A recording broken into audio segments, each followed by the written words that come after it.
Hello and welcome to Weird Around Illinois.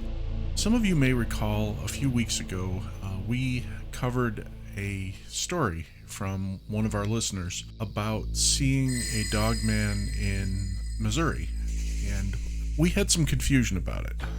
We were confused about everything right on down to the name being used, the name of Henry, whether it was the name of the person or the dogman or the dog or what. So, much to our happiness, we were contacted by the person who submitted that story, and he offered to clarify a few things for us.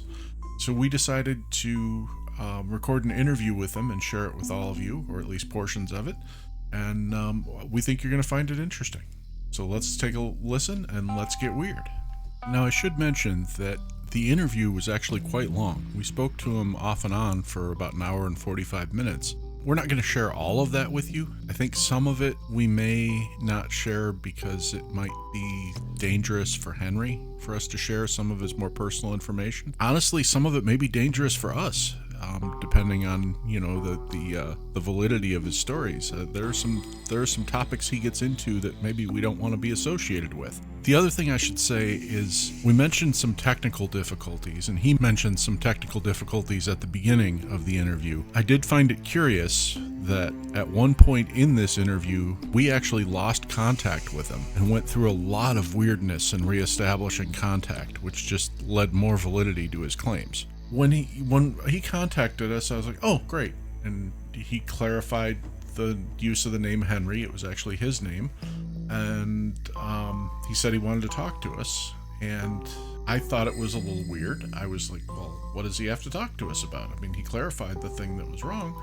But, I'm always happy to talk to people. So, and we set it up. And I was like, sure, just, have him give us a call during this time, or we'll give him a call and see how it goes. Yeah, we all kind of manage that email that we use, so we were both kind of going back and forth with some messages, and I think he was slightly hinting in a few messages that he had a little bit more of a story to tell.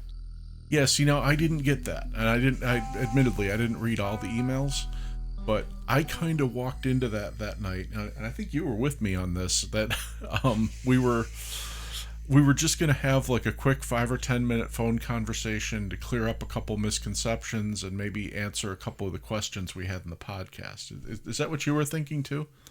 Yeah, basically. I was a little worried that the person was going to be nuts because of how Henry just kept popping up. Right.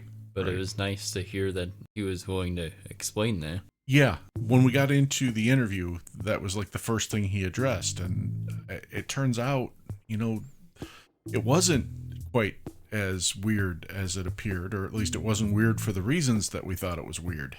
He actually had an explanation for it, and the explanation was rather chilling.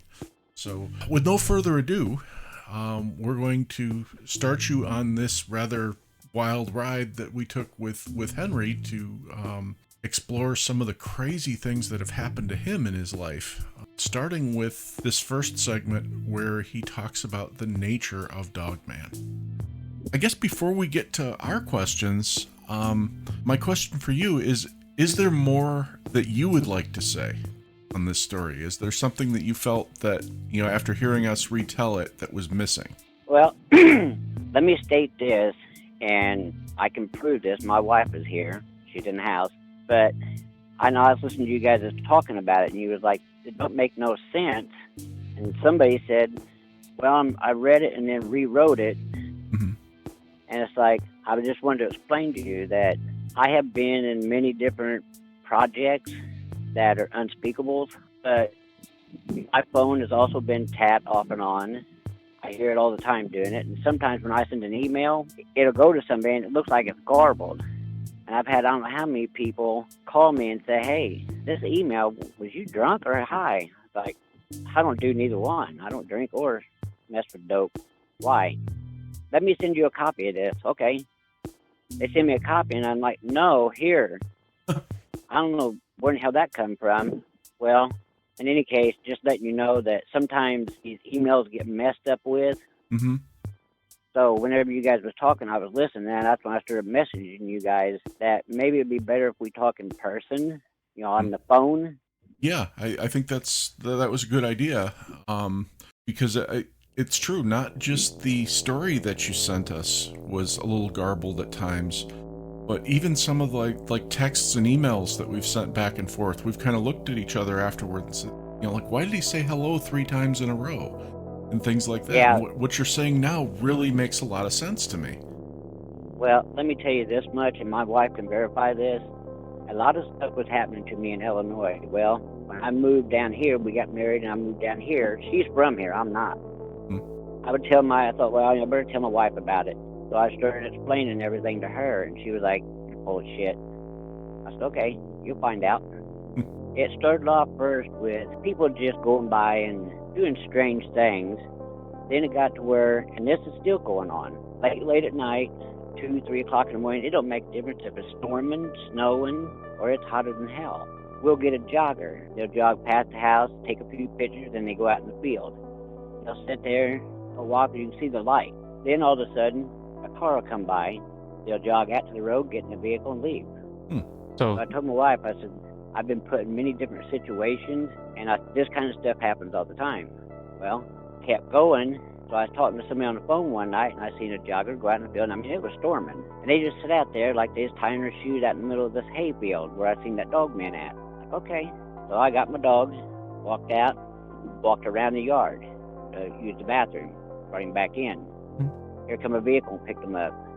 We've had people when it's in August and September, July, when it's stinking hot, they will sit all day long and sit and watch. It's like, you know something, I got away from you people. I don't want nothing more to do with you. I done my time. I'm done. I ain't playing no more. So I told my wife, I said, it's like this here. They didn't expect me to live this long. When I left the project, they kept harassing, and they didn't start harassing until I started talking about it. And that's when they started harassing me. So I told my wife, I said, well, from now on, I'll just wear a radio when I'm out in the yard. If you see something funny, call me. If I see something funny, I'll tell you. So we had to put security cameras up. It's one of those things, they don't want people like you knowing, and they sure as hell don't want the public knowing what's going on. And the bad thing is, I've listened to a lot of different people talking. They come close a lot of times, but they don't know how to go any further with it. They don't understand it. Like the people that keep saying they hear a big clang. I'm not one of these people that would tell you something that I can't prove it. Mm-hmm. My mom and dad pretty much sold me when I was a kid. And eventually I got tired of it. I went and stayed with my grandma and grandpa. I thought I was really doing something smart. I thought, okay, my grandma and grandpa love me. You kidding me? I was jumping out of the fire into the skillet. Eventually I went into the service thinking, okay, I can get away from them this way. I might as well went and climbed the bed with them. It didn't stop, and it still ain't stopped even today. And like I said, there's lots of things that people rattle on about. They have no clue, no idea. Let me tell you something. There is 2 types of dogmen, period. There's natural, then you have the ones that's been messed with. Those are the ones you guys are talking about seeing. They're great, big, huge, look like Arnold Schwarzenegger. The other ones... By messed with, go ahead. Do you mean like tampered, like mutated in any way? Like, what are the key things that would differentiate those two? Okay, I don't know anything about you. So just say that me and you started lifting weights at the same time. Right. We stay the same length of time. Every day we lift weights. In a month's time, one day I come to lift weights, and now I look like Arnold Schwarzenegger, and you don't. What's that tell you? They've been doctored. Ah, I see. Yeah, that makes a lot of sense. Steroided. Pretty much steroided. That's what I can say about it, is that it's pretty much like being on steroids. Yeah. Now let me tell you this. They do use those things. I can tell you about a place in Illinois where I stayed with my uncle, because I never stayed home very much. I tried to stay away, because every time I did, I got caught, and I got taken to a place up by New York. There was a slaughter there. Nobody knows anything about it. That's right there in Illinois, small town USA. Really? This went on for about a month, and it was people in our neighborhood where I lived with my uncle at that time, that I was working up there cutting corn out of beans. And there was 3 sets of people that got mutilated. I can take you there now and show you where the houses used to be and the barns and everything, but everything's been wiped off, houses burnt, bulldozed in. For a long time, there were crime tapes around those places. You know what we was told afterwards? We started asking questions. You keep your mouth shut. You didn't see nothing. It's just a pack of feral dogs. There were no damn dogs. We seen them. They was not dogs. Okay. So were these the natural dogmen, or were these the ones that were tampered with, No, or do these you are not know? The tampered ones. These were, I mean, from like the waist up, they were built like Arnold Schwarzenegger. I mean, they had the six-pack abs. I mean, they were just huge. They were beefed up. And another thing, too, these people don't understand. These things have legs, back legs, just like a regular dog. Looks like it's bent backwards. Right. It's got the hump in the front, you know, I'd call it the ham, where it's humped in the front, and it goes backwards and then goes out towards the front, just like a regular dog. But there is a difference. The feet are bigger. The hands on them things, the nearest thing I can come close to is telling you what the hands look like is a big, gigantic coon paw. Can you elaborate on that? Because I am actually very interested in the hand structure of these things. That's like probably the least explained thing. So did those hands have like claws? Were they like literally just like human hands then? No, I would say if I come close to it, it'd be a little more like a coon front paw or a monkey hand. It's the weirdest looking thing when you see one. Their nails ain't like ours, where they're flat on the top. These look like a nail. See, my wife wears plastic fingernails sometimes. If you took the fingernail and bent it to a crease where it's arched up, that's the best way. It's kind of like a dog claw in a way, but just bigger. What I was thinking when you were describing it, I was thinking like some dog claws look like that, where it's almost a triangle shape. Yeah, that sits on top of the fingers, you know, on top of the end of the fingers. Now, the other thing I'll tell you, people need to keep this in mind, and I don't care if it's you or who it is. If you're out there in the woods, you know how you tell the difference? One, you don't see nothing that attacks you. That's one that's been messed with. The ones that haven't been messed with, they might watch you, but as long as you don't point a weapon at them or shoot at them, you're good for go. Okay, so there's definitely a lot of variation in behavior between the two types. Yes, there is. And they sometimes do work in packs. The ones I can tell you so many things that prove it that it ain't even funny. The ones that are man-made, they're pretty much like you cut your finger in an ocean and the sharks come and pound you. These things, and I'm going to tell you this here for a reason. There's a story out there floating around, and let me tell you something. This person is so full of shit. When these things have been conditioned, trained, and forced, they do not leave no survivors. They can find you before you even know they're on you. The good ones, you'll see them. I say good ones, I mean the ones that are just natural. They really don't want too much to do with man.